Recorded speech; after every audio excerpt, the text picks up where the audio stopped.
Monsoon की उस सघन शाम को जब आकाश काले बादलों से घिरा हुआ था और बारिश की बूंदों की तेज आवाज अस्पताल के कमरे की खिड़की से टकरा रही थी। विजयराज सिंघानिया अपने अंतिम समय में थे। उनका शरीर अब उनका साथ छोड़ रहा था, लेकिन आंखों में अभी भी वही दृढ़ता थी जो उन्हें व्यवसाय की दुनिया में एक विरोधी प्रतिद्वंदी बनाती थी। कमरा नंबर 504 दिल्ली के सबसे अधिक विशेषज्ञता वाले निजी अस्पताल का कमरा था। हवा में कीटाणु रहित करने वाले की तीखी गंध थी और महंगे उपकरणों की चमक ने कमरे की गंभीरता को और बढ़ा दिया था। विजयराज सफेद बिस्तर पर पड़े थे। उनके चेहरे पर मौत की छाया मंडरा रही थी। राहुल दरवाजे पर खड़ा अपने पिता को देख रहा था। उसके मन में भावनाओं का तूफान उठ रहा था। ये वही आदमी था जिसने उसे जीवन के हर पहलू में मजबूत बनना सिखाया था। आज खुद जीवन और मृत्यु के बीच संघर्ष कर रहा था। पापा, राहुल ने धीरे से आवाज दी। विजयराज की आंखें खुली। उनकी आवाज कमजोर थी, लेकिन आदेश देने का अंदाज अभी भी बरकरार था। राहुल, पास आओ बेटा। राहुल बिस्तर के किनारे बैठ गया। उसने अपने पिता का हाथ थाम लिया। हाथ ठंडा और कमजोर महसूस हो रहा था। मुझे तुमसे महत्वपूर्ण बात करनी है, विजयराज ने कहा, हर शब्द के साथ सांस लेने में संघर्ष करते हुए। पहले आराम कर लीजिए पापा, बाद में बात करेंगे। नहीं, विजयराज की आवाज में अचानक ताकत आ गई। बात के लिए अब समय नहीं बचा है। मेरे कोट की अंदर की जेब में एक लिफाफा है। राहुल ने अपने पिता के कोट से एक पीला लिफाफा निकाला। यह मोटा और भारी था, जैसे इसमें कोई भारी राज दबा हो। इसे संभाल कर रखना, विजयराज ने कहा, आंखों में एक अजीब चमक के साथ। और इसे केवल तुम ही खोलना, किसी और को नहीं, अंजलि को भी नहीं। राहुल हैरान हुआ। अंजलि को भी नहीं? पर क्यों पापा? विजयराज ने गहरी सांस ली, जैसे अपने आप को शक्ति इकट्ठा कर रहे हों। तुम्हारी माँ प्रिया, उसकी मौत एक हादसा नहीं थी। ये सुनकर राहुल के प्राण सूख गए। 25 साल से वो यही मानता आ रहा था कि उसकी माँ की मौत एक सड़क दुर्घटना में हुई थी। क्या कहा आपने? राहुल की आवाज कांप रही थी। उसे मार दिया गया था, जहर देकर, और मुझे यकीन है कि हमारे अपने ही लोगों में से किसी ने किया। विजयराज की आंखों में आंसू आ गए। मैं अब तक इस सच को छिपाता रहा, अपने ही परिवार में शांति बनाए रखने के लिए, लेकिन अब मैं तुम्हें बता सकता हूँ। पर कौन, किसने ऐसा किया? लिफाफे में सब कुछ है, डायरी, तस्वीरें, सबूत। विजयराज के स्वर और कमजोर हो रहा था। लेकिन सबसे महत्वपूर्ण बात, राहुल, तुम्हें सावधान रहना होगा। मुझे शक है कि अंजलि, तुम्हारी अपनी पत्नी, इस साजिश का हिस्सा है। राहुल के मन में एक तूफान उठ खड़ा हुआ। अंजलि? वही अंजलि जिससे वो 12 साल से शादी करके खुश था। वही अंजलि जिसने हमेशा उसके साथ दिया था। ये संभव नहीं है पापा, अंजलि ऐसा कभी नहीं कर सकती। विजयराज ने राहुल का हाथ जोर से पकड़ लिया। प्रिय बेटा, प्यार अक्सर हमें अंधा बना देता है। जिस पर हम सबसे अधिक भरोसा करते हैं वही हमारा सबसे बड़ा दुश्मन हो सकता है। लिफाफे में सब कुछ है, सच्चाई, बस विश्वास रखना और सावधान रहना। ये कहते कहते विजयराज की आंखें बंद हो गई। उनकी सांसें धीमी होती गई और फिर बंद हो गई। मॉनिटर पर सीधी रेखा दिखाई देने लगी। राहुल वही जमा रह गया, अपने पिता का ठंडा हाथ थामे हुए और दूसरे हाथ में लिफाफा जो अब उसकी नियति बनने वाला था। अस्पताल के बाहर बारिश तेज हो गई थी। राहुल खिड़की के पास खड़ा बारिश को देख रहा था। उसके हाथ में वो पीला लिफाफा अब भी था। उसे अपने पिता की आखिरी बातें याद आ रही थी। अंजलि को भी नहीं बताना। राहुल, मीरा की आवाज ने उसके विचारों को तोड़ा। पापा, वे चले गए। राहुल ने सिर हिलाया। आंखों में आंसू छलक आए। मीरा रोने लगी और उसके कंधे पर सिर रख दिया। उन्होंने मरने से पहले तुमसे कुछ बात की? मीरा ने सिसकते हुए पूछा। हाँ, राहुल ने कहा, लिफाफे को अपने कोट के अंदर छिपाते हुए। बस कुछ व्यक्तिगत बातें। अगले कुछ घंटे धुंधले से बीते। अस्पताल के कर्मचारी, डॉक्टर, नर्सें सब आ जा रहे थे। राहुल ने अंजलि को फोन किया। प्रिय, उसने कहा, आवाज भावनाओं से भरी हुई। पापा अब नहीं रहे। अंजलि की तरफ से 1 मिनट की चुप्पी थी।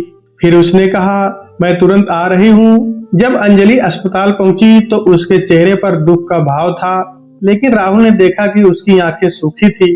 शायद ये सदमा था, राहुल ने सोचा। ओह राहुल, अंजलि ने उसे गले लगाया। मैं तुम्हारे लिए बहुत दुखी हूँ। लिफाफा, राहुल ने सोचा, क्या उसे इसके बारे में बताऊं? पिता की आखिरी इच्छा याद आते ही उसने अपना मन बदल लिया। पापा ने मरने से पहले मुझे ये दिया, राहुल ने कहा लिफाफा दिखाते हुए, लेकिन उसे अंजलि के हाथ में देने से इनकार करते हुए। ये क्या है? अंजलि की आंखों में जिज्ञासा थी। बस कुछ नहीं, कानूनी कागजात, राहुल ने झूठ बोला। वसीयत और संपत्ति के कागज।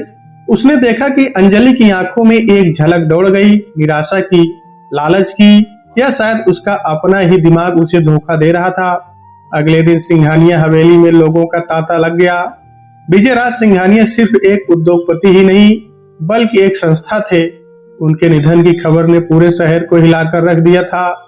बैठक कक्ष में राहुल ने अपने चचेरे भाई रोहित को देखा, जो पहले से ही व्यावसायिक मामलों पर बात कर रहा था। राहुल, रोहित ने कहा एक झूठी मुस्कान के साथ, बहुत दुख की बात है। पापा हम सबके लिए एक स्तंभ थे। हाँ, राहुल ने संक्षिप्त उत्तर दिया। उसे हमेशा से रोहित पर शक था। वो हमेशा से लालची और धोखेबाज था। उन्होंने कुछ छोड़ा है? रोहित ने पूछा। आंखें लिफाफे पर टिकी हुई थी जो राहुल ने अपने साथ रखा हुआ था। बस यादें, राहुल ने कहा और वहां से हट गया। शाम को जब सभी मेहमान चले गए, राहुल अपने पिता के अध्ययन कक्ष में बैठा था। कमरा विजयराज की उपस्थिति से भरा हुआ था। किताबें, पुरस्कार, तस्वीरें। राहुल ने लिफाफा निकाला और उसे खोल दिया। इसमें 3 चीजें थी।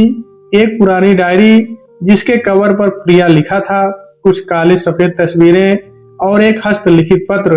राहुल ने पत्र पढ़ना शुरू किया। प्रिय राहुल, अगर तुम यह पत्र पढ़ रहे हो तो मैं इस दुनिया में नहीं रहा। मुझे खेद है कि मैंने तुम्हें वो सच नहीं बताया जो तुम्हें बचपन में ही पता होना चाहिए था। तुम्हारी माँ प्रिया को जहर देकर मारा गया था। मुझे पक्के सबूत तो नहीं मिले, लेकिन मुझे यकीन है कि मेरी बहन कमला और उसका बेटा रोहित इसके पीछे है। संपत्ति के लालच ने उन्हें इंसानियत से गिरा दिया। और सबसे दुखद बात, मुझे शक है कि अंजलि तुम्हारी अपनी पत्नी भी इस साजिश का हिस्सा है। राहुल का दिल तेजी से धड़कने लगा। उसने डायरी उठाई और उसे पलटना शुरू किया। ये उसकी माँ की व्यक्तिगत डायरी थी जिसमें उसने अपने अंतिम दिनों के अनुभव लिखे थे। आज फिर वही अजीब महसूस हो रहा है। कमला ने चाय पिलाई, लेकिन उसका स्वाद कुछ अलग था। मैंने शिकायत की तो हंस दी।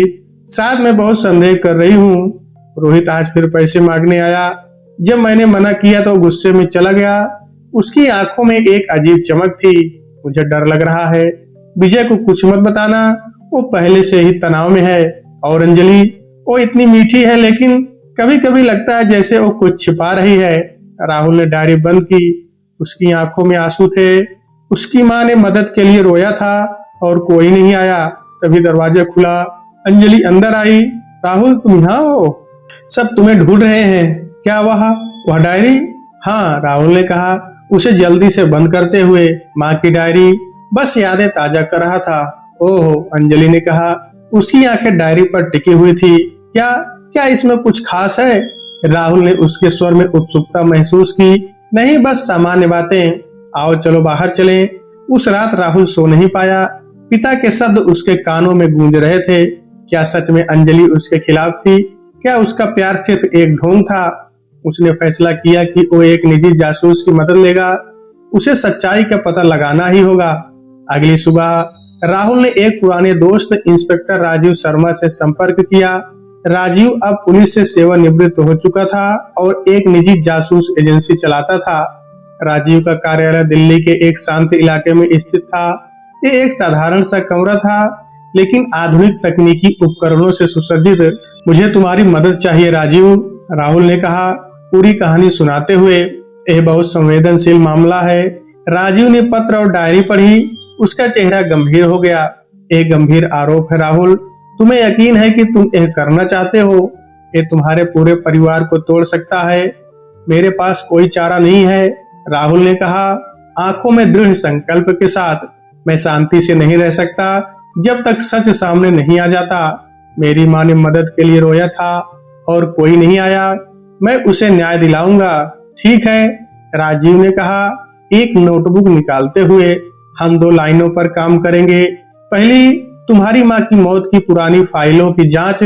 दूसरी, अंजलि और रोहित पर नजर। पहली सफलता 1 हफ्ते बाद मिली। राजीव ने राहुल को अपने कार्यालय में बुलाया। हमें कुछ मिला है। राजीव ने कहा।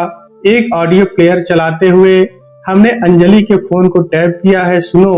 राहुल ने हेडफोन लगाए। अंजलि की आवाज सुनाई दी।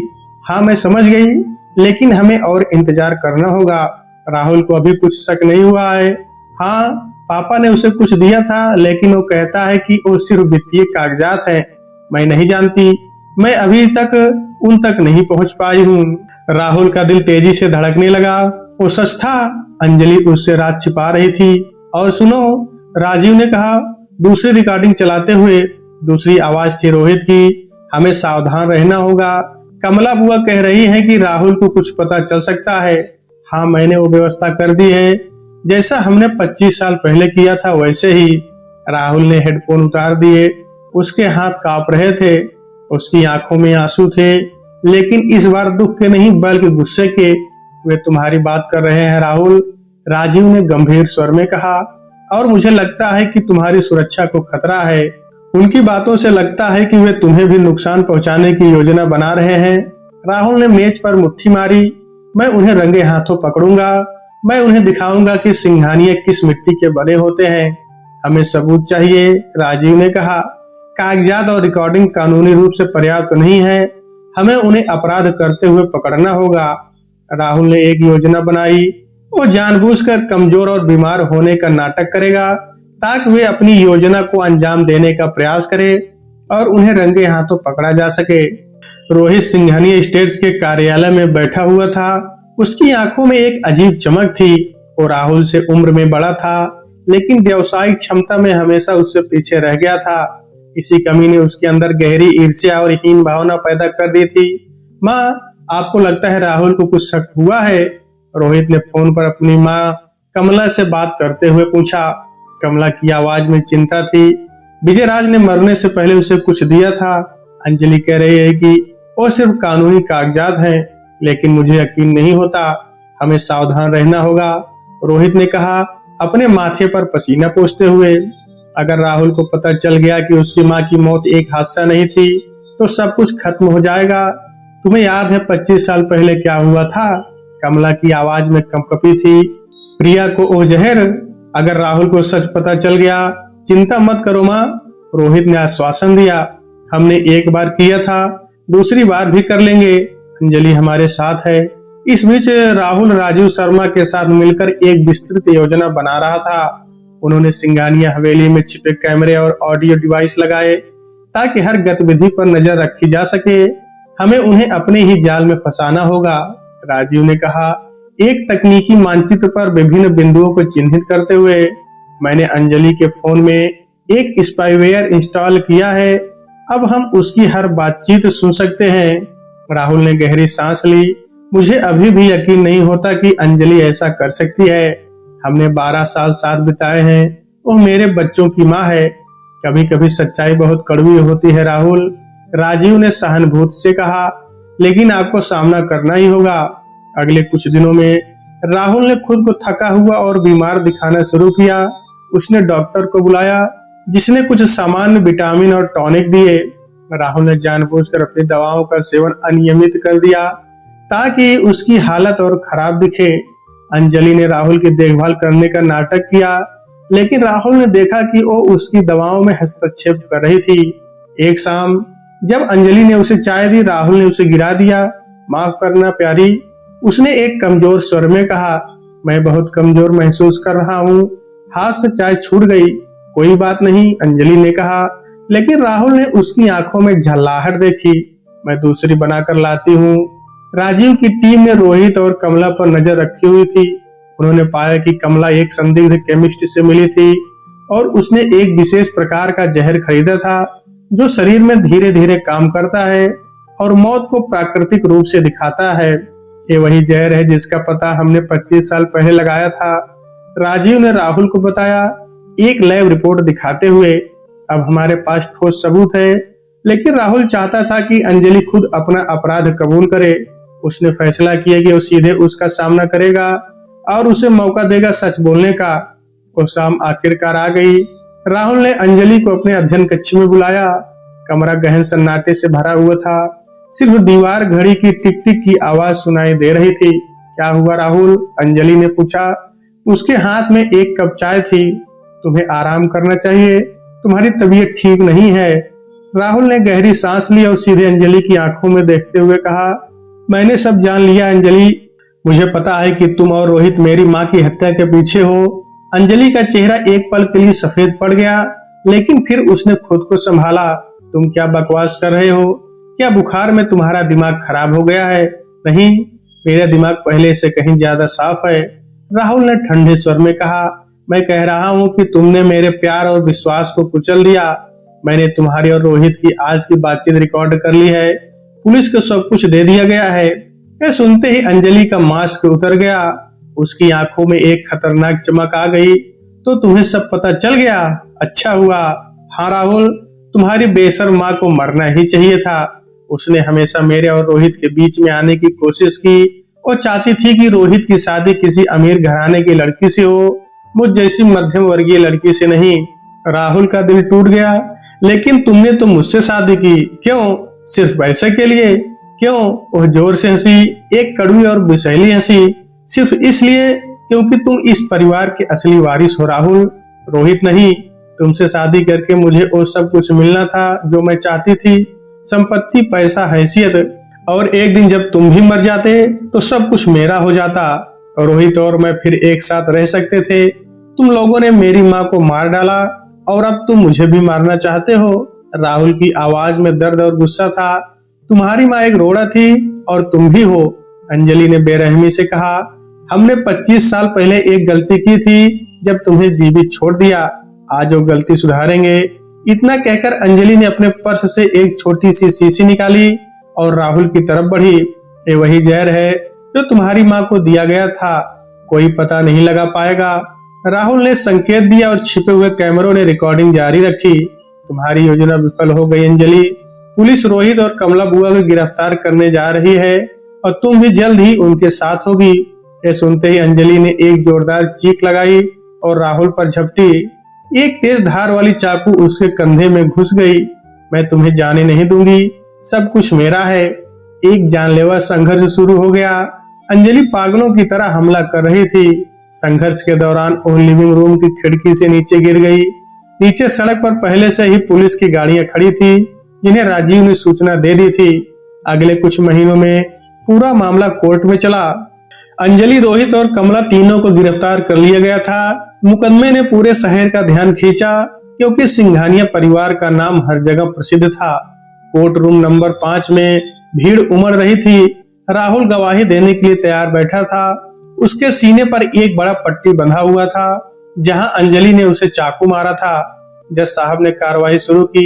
यह मामला राज्य बनाम अंजलि सिंघानिया, रोहित वर्मा और कमला वर्मा का है। आरोप है हत्या, साजिश और हत्या का प्रयास। पब्लिक प्रोसिक्यूटर ने सबूत पेश करने शुरू किए।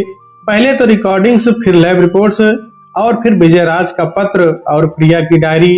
अब अंजलि की रिकॉर्डिंग सुनाई गई तो कोर्ट रूम में सन्नाटा छा गया। हाँ राहुल, तुम्हारी बेशर्म माँ को मरना ही चाहिए था। अंजलि की आवाज कोर्ट रूम में गूंज रही थी। रोहित और कमला के चेहरे पीले पड़ गए। सबूत इतने ठोस थे कि उनके बचाव की कोई गुंजाइश नहीं थी। राहुल ने गवाही देते हुए कहा, मेरे पिता ने मरने से पहले मुझे एक सच बताया। उन्होंने 25 साल तक इस दर्द को झेला सिर्फ इसलिए क्योंकि वो परिवार का नाम बचाना चाहते थे। लेकिन अब न्याय का समय आ गया है। अंजलि ने कोर्ट रूम में चीखते हुए कहा, मैंने वो सब कुछ किया जो मुझे करना था। तुम लोगों को पता नहीं कि गरीबी में जीना क्या होता है। मैं हमेशा दूसरे दर्जे की नागरिक बनकर रह गई थी, लेकिन उसकी ये बातें कोर्ट में कोई असर नहीं डाल पाई। जज साहब ने फैसला सुनाया, अंजलि सिंघानिया, रोहित वर्मा और कमला वर्मा को हत्या और साजिश के आरोप में उम्र कैद की सजा सुनाई जाती है। सजा सुनाए जाने के बाद का समय राहुल के लिए बेहद कठिन था। उसने न सिर्फ अपने पिता को खोया था, बल्कि अपनी पत्नी और परिवार के अन्य सदस्यों का भी विश्वास खो दिया था। वो अक्सर अपनी माँ की कब्र पर जाता और घंटों बैठा रहता। माँ, मैंने तुम्हें न्याय दिला दिया, वो कहता, आंखों में आंसू लिए। लेकिन इसकी क्या कीमत चुकानी पड़ी? मेरा पूरा परिवार टूट गया। मीरा ने इस कठिन समय में राहुल का साथ दिया। भैया, तुमने सही किया। सच्चाई हमेशा कड़वी होती है, लेकिन उसे सामने लाना जरूरी होता है। राहुल ने सिंघानिया स्टेटस की कमान संभाली और व्यवसाय को नई ऊंचाइयों पर पहुंचाया। उसने अपनी मां की याद में एक चैरिटेबल ट्रस्ट बनाया जो गरीब महिलाओं की शिक्षा और स्वास्थ्य के लिए काम करता था। 2 साल बाद राहुल की मुलाकात एक school teacher doctor Priya Mishra से हुई। वो उसकी मां के नाम पर बने ट्रस्ट में काम करती थी। धीरे धीरे उनके बीच एक खास रिश्ता विकसित हुआ। एक शाम पार्क में बैठे हुए प्रिया ने राहुल से पूछा, क्या तुम कभी किसी पर फिर से विश्वास कर पाओगे? राहुल ने मुस्कुराते हुए कहा, हाँ, लेकिन अब मैं दिल से नहीं दिमाग से विश्वास करता हूँ। प्यार अंधा नहीं होना चाहिए। आज राहुल और प्रिया एक सुखी दाम्पत्य जीवन बिता रहे हैं। उनके 2 बच्चे हैं जिन्हें वे सच्चाई और ईमानदारी का पाठ पढ़ाते हैं। राहुल अक्सर अपने बच्चों को बताता है, जीवन में चाहे कितनी भी बड़ी कठिनाई क्यों ना आए, सच्चाई का साथ कभी मत छोड़ना और याद रखना, कभी भी किसी के दिखावे में मत आना, क्योंकि कभी कभी सबसे खूबसूरत चेहरे के पीछे सबसे बदसूरत हकीकत छिपी होती है। सिंघानिया हवेली में एक बार फिर से खुशियां लौट आई थी। सजा के बाद का महीना। राहुल अपने पिता के अध्ययन कक्ष में बैठा हुआ था। कमरे में सन्नाटा पसरा हुआ था। केवल पुरानी घड़ी की टिक टिक की आवाज हवा में गूंज रही थी। उसने विजयराज की डेस्क के दराजों को एक बार फिर से खंगालना शुरू किया। कुछ ऐसा था जो उसे लगता था कि अभी भी छूट गया है। दूसरे दराज के सबसे नीचे एक छिपे हुए कंपार्टमेंट में उसे एक और डायरी मिली, जिसमें उन्होंने पिछले 25 सालों की हर घटना को विस्तार से लिखा था। डायरी के अंश थे, 15 मार्च 1998, आज प्रिया की मृत्यु की पहली बरसी है। कमला का व्यवहार अजीब है। वो बार बार कह रही है कि मुझे दूसरी शादी कर लेनी चाहिए। रोहित तो मेरी परछाई की तरह मेरे पीछे लगा रहता है। 3 जुलाई 2000, आज रोहित ने फिर से कंपनी के शेयर्स की मांग की। वो चाहता है कि मैं उसे बोर्ड में डायरेक्टर बना दूं, पर मैं जानता हूं कि वो इस लायक नहीं है। 12 जनवरी 2005, आज राहुल ने अंजलि से शादी की। काश प्रिया यहाँ होती। मुझे अंजलि पर शक है, वो रोहित के साथ बहुत घुलती मिलती है। 18 अगस्त 2010, आज मैंने एक प्राइवेट इन्वेस्टिगेटर को नियुक्त किया। मुझे प्रिया की मौत का सच पता लगाना ही होगा। राहुल ने डायरी पढ़ते हुए महसूस किया कि उसके पिता ने इन सभी वर्षों में कितना दर्द सहा था। वो अकेले इस सच को लेकर जी रहे थे। अचानक दरवाजा खटखटाया गया। मीरा अंदर आई। भैया, कुछ नया मिला है क्या? राहुल ने डायरी उठाकर दिखाई। हाँ, पापा ने सब कुछ लिख रखा था। राजीव शर्मा ने अपनी रिपोर्ट में कुछ नए तथ्य जोड़े थे। और राहुल से मिलने आया और नई जानकारी साझा की। राहुल, हमें कुछ और चौंकाने वाले तथ्य मिले हैं, राजीव ने कहा, फाइलों से कुछ दस्तावेज निकालते हुए। क्या बात है? राहुल ने उत्सुकता से पूछा। पहली बात तो यह कि अंजलि और रोहित की मुलाकात तुमसे शादी से पहले ही हो चुकी थी। वे कॉलेज के दिनों से ही एक दूसरे को जानते थे। राहुल हैरान रह गया। पर अंजलि ने तो कहा था कि वह रोहित से हमारी शादी के बाद मिली थी। दूसरी बात, राजीव ने जारी रखा, हमें पता चला है कि कमला ने तुम्हारे पिता की दवाओं में भी छेड़छाड़ की थी।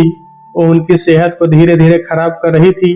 राहुल के मन में एक नया सवाल उठा, पर उन्होंने ये सब क्यों किया? सिर्फ पैसे के लिए? राजीव ने गहरी सांस लेकर कहा, इससे भी बड़ा रहस्य है। हमें पता चला है कि विजयराज जी ने अपनी वसीयत में सब कुछ तुम्हें और मीरा को ही दिया था। रोहित और कमला को कुछ नहीं मिलना था। उस रात राहुल सो नहीं पाया। उसके मन में तूफान उठ रहा था। वो अपने बगीचे में टहलने लगा। चांदनी रात में वो अपनी माँ की यादों में खो गया। 25 साल पहले की बात। छोटा राहुल लगभग 10 साल का अपनी माँ प्रिया के साथ बगीचे में खेल रहा था। प्रिया उसे फूलों के नाम सिखा रही थी। ये देखो राहुल, यह गुलाब है, इसकी खुशबू बहुत अच्छी होती है, प्रिया ने कहा एक लाल गुलाब तोड़ते हुए। माँ, कल रोहित भैया ने मुझे मारा था, राहुल ने शिकायत की। प्रिया ने उसे गले लगाते हुए कहा, कोई बात नहीं बेटा, तुम हमेशा अच्छे बनना, बुराई से कभी बुराई मत करना। ये याद करके राहुल की आंखों में आंसू आ गए। उसकी माँ इतनी अच्छी थी, फिर भी उसे इतनी बुरी मौत मिली। मीरा ने उसे बगीचे में अकेला देखा और पास आकर बैठ गई। भैया तुम ठीक हो? राहुल ने आंसू पोंछे। मीरा, क्या हम सही कर रहे हैं? क्या परिवार का भेद उजागर करना ठीक था? मीरा ने उसका हाथ थामा। हाँ भैया, सच्चाई हमेशा सामने आनी चाहिए, माँ को न्याय मिलना चाहिए। जेल में कमला से मुलाकात के दौरान एक नया मोड़ आया। वह बीमार पड़ गई थी और अपने अंतिम दिनों में सच उगलने को तैयार थी। राहुल और मीरा जेल पहुंचे। कमला का चेहरा पीला पड़ चुका था आंखें अंदर धंसी हुई थी। मैं सब कुछ बताना चाहती हूँ, कमला ने कमजोर स्वर में कहा। क्यों बुआ, तुमने ऐसा क्यों किया? राहुल ने पूछा डर से भरी आवाज में। कमला की आंखों में आंसू आ गए। मैंने हमेशा महसूस किया कि विजयराज को सब कुछ मिल गया, पैसा, शोहरत, प्रिया जैसी पत्नी, जबकि मेरे पति ने मुझे छोड़ दिया। मेरा बेटा अयोग्य निकला, पर माँ ने तुम्हारा क्या बिगाड़ा था? मीरा ने गुस्से में पूछा। प्रिया? कमला की आवाज कांपी। वो बहुत अच्छी थी, बहुत ज्यादा अच्छी। हर कोई उसे प्यार करता था, मैं उससे ईर्ष्या करती थी। और जब उसने रोहित और अंजलि के रिश्ते का विरोध किया तो कमला रोने लगी। मैंने रोहित को जहर दिया, उसे कहा कि वो प्रिया की चाय में मिला दे, पर मैंने नहीं सोचा था कि वो मर जाएगी। हम सिर्फ उसे बीमार करना चाहते थे। राहुल का गुस्सा सातवें आसमान पर पहुंच गया। सिर्फ बीमार करना चाहते थे? तुम लोगों ने मेरी माँ की हत्या की और फिर 25 साल तक झूठ बोलते रहे। तुम लोगों की यही सजा है, भुगतो अब। ये कहकर राहुल चला आया। एक दिन राहुल ने प्रिया से कहा, तुम्हारे आने के बाद मुझे फिर से जीने का मतलब मिला है। तुमने न सिर्फ मेरा बल्कि इस पूरे परिवार का उद्धार किया है। प्रिया ने मुस्कुराते हुए कहा, नहीं राहुल, तुम्हारी हिम्मत ने सब कुछ संभव किया है। तुमने साबित किया कि सच्चाई की हमेशा जीत होती है। आज सिंघानिया परिवार की कहानी लोगों के लिए एक मिसाल बन गई है। एक ऐसी मिसाल जो सिखाती है कि चाहे हालात कितने भी विपरीत क्यों ना हो, सच्चाई का साथ कभी नहीं छोड़ना चाहिए। जीवन की सबसे बड़ी लड़ाई अपने अंदर के डर और संदेह से होती है। जो इस लड़ाई में जीत जाता है वो दुनिया की हर लड़ाई जीत सकता है। सच्चाई कभी नहीं हारती, बस कभी कभी उसे जीतने में समय लगता है। तो दोस्तों, आपसे मिलते हैं अगले वीडियो में, तब तक के लिए नमस्कार।